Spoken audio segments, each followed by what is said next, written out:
माँ बेटे की प्रेरणादायक कहानी। बहुत समय पहले की बात है। एक छोटे से गांव में आरब नाम का लड़का रहता था।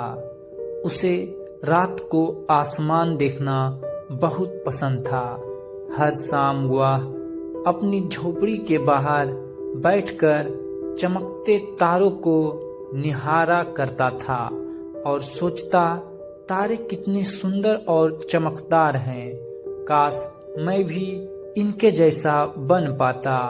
सब मुझे दूर से देखते और सहारते।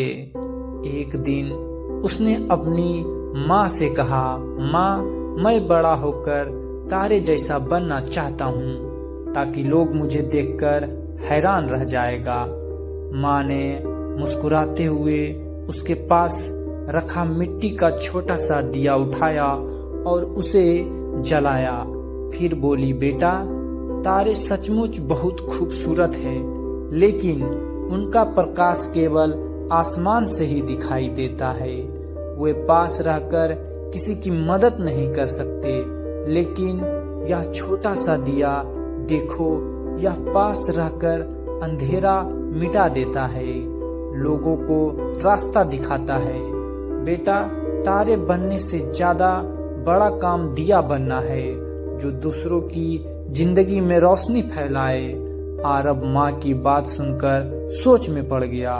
उसे एहसास हुआ कि दूसरों की मदद करना, उनके अंधेरे में रोशनी बनाना ही असली महानता है।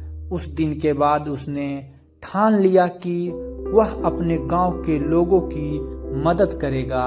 जब भी किसी के घर में अंधेरा होता, वह दिया जलाकर दे आता। किसी को पढ़ाई करनी होती तो वह अपनी किताबें बांट देता।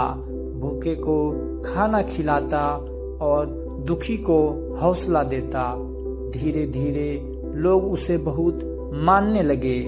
गांव के बुजुर्ग कहते, यह लड़का तारे जैसा नहीं बल्कि दिया है, जिसने हमारे गांव को अंधेरे से बचा लिया।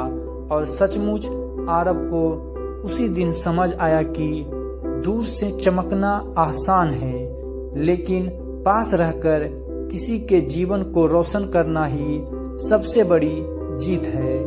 कहानी की सीख, तारे दूर से चमकते हैं, पर दिया पास रहकर अंधेरा मिटाता है। असली महानता वही है जो किसी के जीवन में रोशनी लाए। अगर आपको यह कहानी पसंद आई हो, please like, share and subscribe. धन्यवाद।